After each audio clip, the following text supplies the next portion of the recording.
ఇప్పుడు family emotions serious ఇది కొత్త జోనరా నాకా మీది అలా ఏం లేదు. ఇది అలాంటిదే ఇంచుమించు. ఆ, ఒక family, middle class family, lower middle class family ఇంకా చెప్పాలంటే వాళ్ళకుండే చిన్న చిన్న ఆనందాలు, చిన్న చిన్న కష్టాలు చిన్నవి కాదు, పెద్ద కష్టాలు. పెద్ద కష్టాలని ఎలా సాల్వ్ చేసుకున్నారు, ఎలా ఎలా బాధపడ్డారు, ఎలా దాన్ని సాల్వ్ చేసుకున్నారు, ఎలా ఉన్న దాంట్లో ఆనందంగా బ్రతికారు, ఎలా పెద్ద పెద్ద డ్రీమ్స్ ఉంటాయి, ఆ పెద్ద పెద్ద డ్రీమ్స్ ని సాధించడం కోసం తల్లిదండ్రులు ఎలా కష్టపడతారు పిల్లల కోసం, అల్టిమేట్ గా అది తీరుతాయా లేదా, ఆ డ్రీమ్స్ తీరుతాయా లేదా తల్లిదండ్రులకి, అలాగే ఈ పిల్లలు తల్లిదండ్రుల తాలూకు ఆ డ్రీమ్స్ ని ఈ డ్రీమ్స్ లాగా తల్లిదండ్రుల తాలూకు డ్రీమ్స్ ని ఆ డ్రీమ్స్ కి వీళ్ళు కోఆపరేట్ చేస్తారా లేదా, మీ డ్రీమ్స్ మీదే మా డ్రీమ్స్ మావే అంటారా లేదా, ఇవన్నీ మీరు ఏప్రిల్ 4వ తారీఖున ఆహాలో ఖచ్చితంగా రిలీజ్ అవుతోంది. హోమ్ టౌన్ చూడండి, అప్పుడు తెలుస్తాయి మీకు అన్ని. అన్న బెండకాయ తింటే తెలివితేటలు వస్తే మీరు ఎంతవరకు అన్నా మీ స్టడీస్ మొత్తం? నేను BA theatre arts, MA theatre arts. బెండకాయ తినడం వల్ల అది నేను బెండకాయ తిన్నా తినకపోయినా అది ఇన్ఎవిటబుల్గా నేను డిస్టింక్షన్లో పాస్ అవుతా ఆ సబ్జెక్టులు. మిగతా సబ్జెక్టులు అయితే నేను పాస్ అయ్యేవాడిని కాదు. ఎందుకంటే ఇంటర్ 10th అయిపోయింది, 10th ముక్కి మూలిగి ఫస్ట్ క్లాస్లో పాస్ అయిపోయాను. తర్వాత ఇంటర్మీడియట్, అది నేను తీసుకున్నదే సిఈసి గ్రూప్. అది కూడా నేను వేస్టే, నాకేమి కుదరదు. ఎటువైపు నుంచి చూసినా నా వల్ల కాదు. అందులో ఎకనామిక్స్, సివిక్స్, కామర్స్ ఇవి నా వల్ల కాదు, అవ్వదు. ఏదో వెళ్ళేవాడిని కాలేజ్ దాకా, ఏదో సర్టిఫికేట్ కావాలి అంతే. దానికోసం వెళ్తే పక్కన మాకు స్కైలైన్, స్టెర్లింగ్ ఉండే థియేటర్, అక్కడికి వెళ్ళిపోయి ఇంగ్లీష్ సినిమాలు చూసేవాడిని. క్లాస్లోకి వెళ్ళేవాడిని కాదు. మధ్యలో మాత్రం అప్పుడప్పుడు అటెండెన్స్ ఉండాలి కాబట్టి అలా వెళ్ళి వచ్చేవాడిని. సో మొత్తానికి ముక్కి మూలిగి 2nd క్లాస్లో పాస్ అయ్యాను. నా కోసమే అన్నట్టుగా తెలుగు యూనివర్సిటీలో first time BA theatre arts అనే కోర్స్ పెట్టారు. అంటే మామూలు ఎలాగైతే బిఏ ఉంటుందో అలాగే బిఏ థియేటర్ ఆర్ట్స్, థియేటర్కి సంబంధించి అంటే యాక్టింగ్, థియేటర్, దీనికి సంబంధించి దాంట్లో డిస్టింక్షన్. నాకు తెలిసిన సబ్జెక్ట్ కదా, నేను చిన్నప్పటి నుంచి అందులో కోరుకున్నది పుట్టి పెరిగింది, నేను అలవోకగా ఆడుకుంటూ తిరిగింది. సో కాబట్టి అందులో డిస్టింక్షన్లో, పైగా నాకు స్కాలర్షిప్, ఆ 3 ఏళ్ళు బిఏ అయిపోయింది. ఆ తర్వాత మళ్ళీ ఎంఏ థియేటర్ ఆర్ట్స్ జాయిన్ అయ్యాను, అది కూడా నాకు డిస్టింక్షను. తర్వాత అయితే జాయిన్ అయ్యేటప్పుడు ఆ తర్వాత మళ్ళీ నేను ఫస్ట్ క్లాస్లోనే పాస్ అయ్యాను, డిస్టింక్షన్లో మంచి పర్సంటేజ్ వచ్చింది. నాకన్నా ఒక 2 ఉన్నారు, సతీష్ను, రామ్మోహన్ హొలిగొండి అని, వాళ్ళిద్దరూ నాకన్నా మంచి థియరీలో అవన్నీ బాగా రాసేవాళ్ళు, వాళ్ళకి ఎక్కువ మార్కులు వచ్చాయి. సో ఈ రెండిట్లో నా సబ్జెక్ట్. బెండకాయ నమ్ముతారా అన్నది తెలియదు. చిన్నప్పుడు అనేవాళ్ళు అంటే మీ పిల్లలకి పెట్టారా? బోల్డంతా. మా అమ్మాయి అయితే బెండకాయ లేకపోతే తిందు. అది ఒక పెద్ద ఏంటంటే, నేను ప్రతిరోజు రోజు విడిచి రోజైనా కానీ దొండకాయ బెండకాయ, దొండకాయ బెండకాయ, బెండకాయ ఫ్రై, దొండకాయ ఫ్రై, దొండకాయ ఫ్రై, బెండకాయ ఫ్రై. నేను రోజు అరే మిగతా ఏం లేవా, ఉన్నాయి కదా, నేను అది మార్చు ఇది మార్చను లేదు, మనసుకి ఇది ఇష్టం కాబట్టి ఇది సరే. కానీ నాన్ వెజ్ తింటారా? ఎందుకు తింటాం. అదే ఎక్కువ బెండకాయ దొండకాయ కనబడింది, చికెన్ వాటిలే కనబడలేదు. అంటే తను తిందు, పాప తిందు. దానికి ఎప్పుడు ఒకసారి 3 ఉంటే ఏదైనా ఉంటే తింటుంది, మాక్సిమం తిందు. అన్న ఈ సిరీస్ ఓకే చేయడానికి రీజన్ ఏమైనా బలమైన కారణం? చెప్పినగా కథ ఫస్ట్ కథ నచ్చి దాంట్లోకి ఓకే.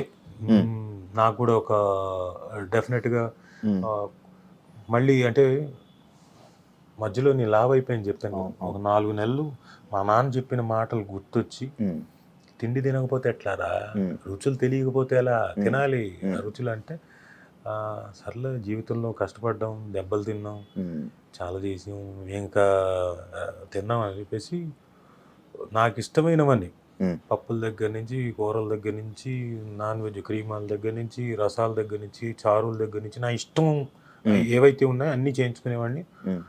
1, 2, 3 వాయిలు పీకేవాడిని. ఆ తర్వాత అది అంతా ఫుల్గా తినేవాడిని. మంచి ఫుడ్ అన్న, నేను బాగా ఫుడ్డి. అంటే అది కూడా తర్వాత అంటే మా నాన్న పోయిన దగ్గర నుంచి బాగా పెరిగింది. ఎందుకంటే ఆయన విపరీతమైన ఇష్టం. ఆయన పోకముందు కూడా 4 రోజుల ముందు కూడా నాకు కీమా కావాలి, బాగా బాగా వేయించి ఉండాలి. సరే, నాకు మిరియాల రసం కావాలి. ఓకే, నాకు ఐస్ క్రీమ్ కావాలి. అది ఇవ్వనని నేను. నాకు కావాలి, నాకు కావాల్సింది నువ్వు ఇవ్వనంటావేంటని. నాన్న తినకూడదు, షుగర్ ఉంది నీకు, ఏం పర్లేదు, నాకు కొంచెమే తింటాను. సరే అని వీళ్ళకి పని వాళ్ళకి చెప్పి కొంచెం ఇవ్వండి అని చెప్పి ఆయన ఫుడ్. ఆయన పోయిన తర్వాత ఏమనిపించిందంటే అప్పుడు చెప్పేవాడు, ఒరే అంతా కష్టపడి చేసేది చివరాఖరికి వచ్చి రుచికరమైన ఫుడ్ తినడానికి అది ఎంజాయ్ చేయడానికి నీ లైఫ్ నువ్వు పరిగెడుతున్నావు. ఆల్రెడీ పొద్దుటి నుంచి సాయంత్రం వరకు నువ్వు పరిగెడతావు. రాత్రి వరకు నీ ప్రొఫెషన్లో పొద్దున వెళ్తే రాత్రి అవుతుందో మరుసటి రోజు అవుతుందో తెలియదు. పరిగెడుతున్నావు, కష్టపడుతున్నావు. వెరీ గుడ్, చెయ్యి, కష్టపడాలి. మనిషి అన్న ప్రతి వాడు కష్టపడాల్సిందే. ఎవడి ప్రొఫెషన్లో వాడు కష్టపడాల్సిందే. ఈ రోజు కష్టపడ్డాం కదా అని చెప్పేసి రేపు కష్టపడకుండా ఉండలేము. పొద్దున మళ్ళీ తెల్లారిందా మళ్ళీ కష్టపడమే, వెళ్ళాలి, మళ్ళీ వెళ్ళి నీ పని నువ్వు చూసుకోవాలి. అయితే ఈ మధ్యలో మాత్రం నువ్వు తింటావు చూడు, అది కొంచెం ఎంజాయ్ చేసి తినడం నేర్చుకోరా.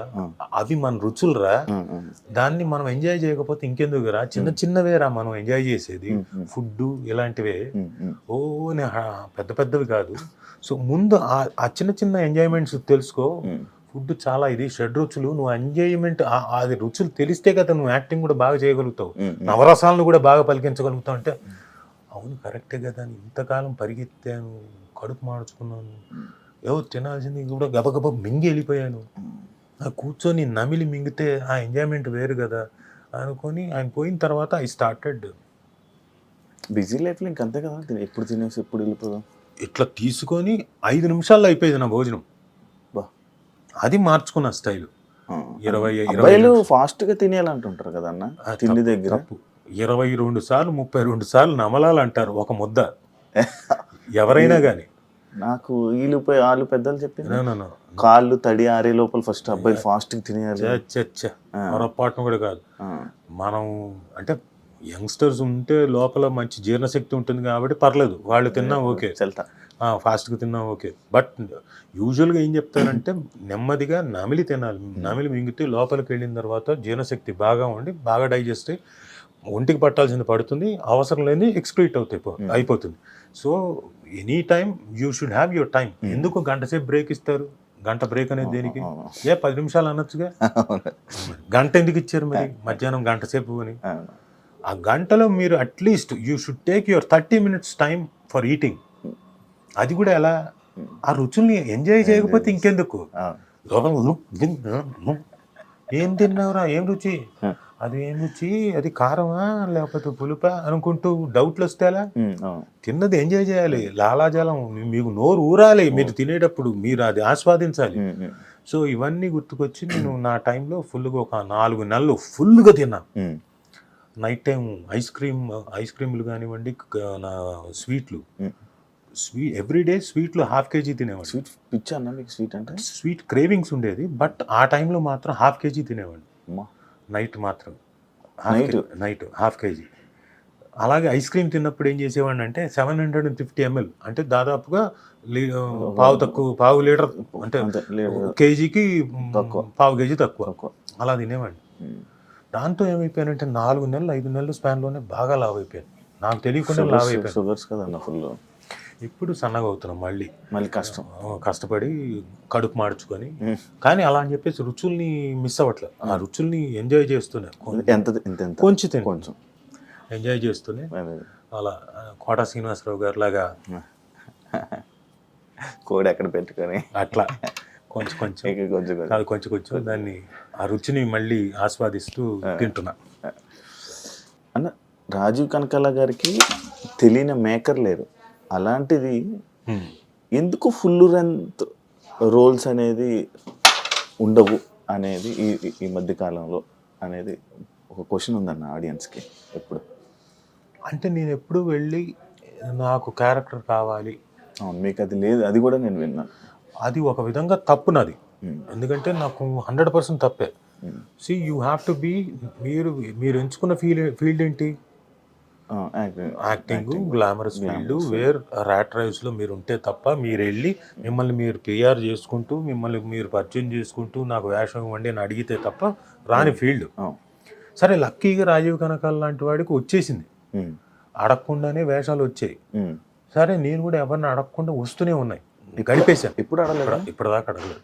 అయితే నేను ఇప్పుడు డిసైడ్ చేసుకున్నా ఆఫ్టర్ మై 50th దగ్గర నుంచి డిసైడ్ చేసుకున్నా వై నాట్ ఐ ఆస్క్. నాకు అల్లు అర్జున్ గారు ఒక మాట అన్నారు ఎప్పుడు మేము సరైనోడు చేసేటప్పుడు చూసి నేనేదో కోర్ట్ సీన్లో చేస్తున్నాను, పిలిచాడు దూరం నుంచి, రండి సార్ చెప్పండి. నాకు తెర మీద 10 మంది ఆర్టిస్టులు ఉన్నా 10 మంది ఉన్నా కానీ మీరు పర్ఫామ్ చేస్తుంటే మిమ్మల్నే చూడాలనిపిస్తుంది సార్, అలాంటి ఆర్టిస్ట్ సార్ మీరు ఎందుకు సేమ్ క్వశ్చన్ మీరు ఎందుకు ఎక్కువగా కనపట్లేదు చేయట్లేదు అంటే నాకు ఎవరిని అడగడం ఇష్టం ఉండదండి, అడగలేదండి. సార్ అడగాలి సార్, అడగకపోతే ఎలాగా? మేము హీరోలు ఏంటి మా పద్ధతిలో మేము ఒకటి అంటాం, కలిసి చేద్దాం బ్రదర్ అంటాం, మీరు కూడా అలాగే చెప్పండి కలిసి చేద్దాం ఏదైనా ఉంటే చూద్దాం అని చెప్పేసి అడగండి, తప్పులేదని. అయితే అది నేను ఆ రోజున ఓకే అనుకున్నాను, బట్ ఎందుకు అడగడం అని చెప్పేసి అనుకున్నాం, వదిలేశాను. బట్ నా తప్పు కాదనిపిస్తోంది, నన్ను డెఫినెట్గా ఐ విల్ అప్రోచ్ పీపుల్, ఏదైనా ఉంటే చేద్దాం అని చెప్పడానికి. ఎందుకంటే నేను కూడా ఫిట్గా ఉండాలి కదా, అందుకని నేను సన్నగా అయ్యాను, ఇంకా సన్నగా అవ్వాలి. ఇంకొక 2 months తర్వాత దెన్ ఐ విల్ అప్రోచ్.